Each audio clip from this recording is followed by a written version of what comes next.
Weight loss ಅಂತ ಅಂದಾಗ diet ಮಾಡಬೇಕಾಗತ್ತೆ, ವರ್ಕೌಟ್ ಮಾಡಬೇಕಾಗತ್ತೆ. ಆ ಟೈಮ್ ಎಲ್ಲ ಹೇಗಿತ್ತು? ಅಂದ್ರೆ ಸಡನ್ ಆಗಿ ಡಯಟ್ ಮಾಡಬೇಕು ಅನ್ನೋದು ತುಂಬಾ ಕಷ್ಟ. ಮೆಂಟಲಿ ನಾವು ಸ್ಟ್ರಾಂಗ್ ಇರಬೇಕಾಗತ್ತೆ.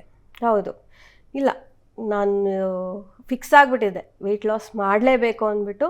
Every day 2 hours weight training ಮಾಡ್ತಿದ್ದೆ. ಅದು ಬಿಟ್ಟು ಈವ್ನಿಂಗ್ ಏರೋಬಿಕ್ಸ್ ಮಾಡ್ತಿದ್ದೆ. ಅದಾದಮೇಲೆ ವಿತ್ ಡಯಟು ನನಗೇನು ಅಷ್ಟು ಕಷ್ಟ ಅನಿಸ್ಲಿಲ್ಲ. ವಿತಿನ್ 6 months, ಅಂದರೆ ನಾನು 1 monthಗೆ 5 kgs ರೆಡ್ಯೂಸ್ ಮಾಡಬೇಕು ಆ ಥರ ಟಾರ್ಗೆಟ್ ಇಟ್ಕೊಂಡಿಲ್ಲ. ಸ್ಲೋ ಆಗಿ 6 monthsಲ್ಲಿ 10 kgs ರೆಡ್ಯೂಸ್ ಮಾಡಿದೆ. ನಾವು ಫಿಟ್ನೆಸ್ಗೆ ಸಿಕ್ಕಾಪಟ್ಟೆ ಗಮನ ಕೊಟ್ಟಾಗ ನಮ್ಮ ಮೇಲೆ ಜಾಸ್ತಿ ನಂಬಿಕೆ ಬರುತ್ತೆ, ಆತ್ಮವಿಶ್ವಾಸ ಹೆಚ್ಚಾಗುತ್ತೆ ಅಂತ ಹೇಳೋದುಂಟು.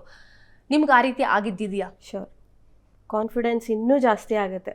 ಅಂದರೆ ಏನಾಗುತ್ತೆ, ಜನ ನಾವು ದಪ್ಪ ಇದ್ದಾಗೂ ಮಾತಾಡ್ತಾರೆ, ಸಣ್ಣ ಆದಮೇಲೂ ಮಾತಾಡ್ತಾರೆ. ಆದರೆ ನಾವು ಮಿರರ್ ಮುಂದೆ ನಿಂತ್ಕೊಂಡಾಗ ನಮ್ಮ ಸೆಲ್ಫ್ ನಾವು ನೋಡ್ಕೊಂಡಾಗ ನಮಗೆ ಕಾನ್ಫಿಡೆನ್ಸ್ ಇನ್ನೂ ಬಿಲ್ಡ್ ಆಗುತ್ತೆ. ಐ ಥಿಂಕ್ 2021 ಅನ್ಸುತ್ತೆ, 2021 ನೀವು ಸೋಷಿಯಲ್ ಮೀಡಿಯಾದಲ್ಲಿ ಆಕ್ಟಿವ್ ಆಗ್ತೀರಾ, ಫೋಟೋಗಳನ್ನ ಅಪ್ಲೋಡ್ ಮಾಡ್ತೀರಾ, ವೇಟ್ ಲಾಸ್ ಆಗಿರುವಂತಹ ಫೋಟೋಗಳು. ಸಾಕಷ್ಟು ಜನ ಓ ವಿನುತಾ ಈಗ ಹೀಗಾಗಿದ್ದಾರಾ ಅಂತ ಎಲ್ಲ ತುಂಬಾ ಫೋಟೋಸ್ ಎಲ್ಲ ವೈರಲ್ ಆಯ್ತು. ಪ್ಲಾಸ್ಟಿಕ್ ಸರ್ಜರಿ ಮಾಡಿಸ್ಕೊಂಡಿದ್ದೀರಾ ಅಂತ ಎಲ್ಲ ಕೇಳಿದ್ರು. ಬಟ್ ನಾನು ಏನು ಮಾಡಿಸ್ಕೊಂಡಿಲ್ಲ, ವೆಯ್ಟ್ ಲಾಸ್ ಅಷ್ಟೇ.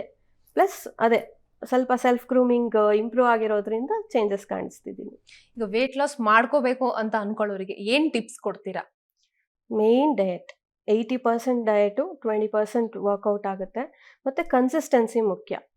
ಈಗ ಇರೋ ಹೆಣ್ಮಕ್ಳಿಗೆ ಜಾಸ್ತಿ PCOD, PCOS ಪ್ರಾಬ್ಲಮ್ ಇರುತ್ತೆ. ಅವ್ರಿಗೇನು ಅಂದರೆ ವೆಯ್ಟ್ ಲಾಸ್ ತುಂಬ ಕಷ್ಟ ಆಗುತ್ತೆ. ಎಷ್ಟೇ ವೆಯ್ಟ್ ಟ್ರೈನಿಂಗ್ ಮಾಡಿದ್ರು ಈಗ ನಮಗೆ 1 ತಿಂಗಳಲ್ಲಿ ಬಂದರೆ ರಿಸಲ್ಟು ಅವ್ರಿಗೆ ಒಂದು 2 months ತೊಗೋಬೋದು. ಆದರೆ ಕನ್ಸಿಸ್ಟೆನ್ಸಿ ಮುಖ್ಯ, ಡಯಟ್ ಅಂತೂ ಫಾಲೋ ಮಾಡಲೇಬೇಕು. ಓಕೆ.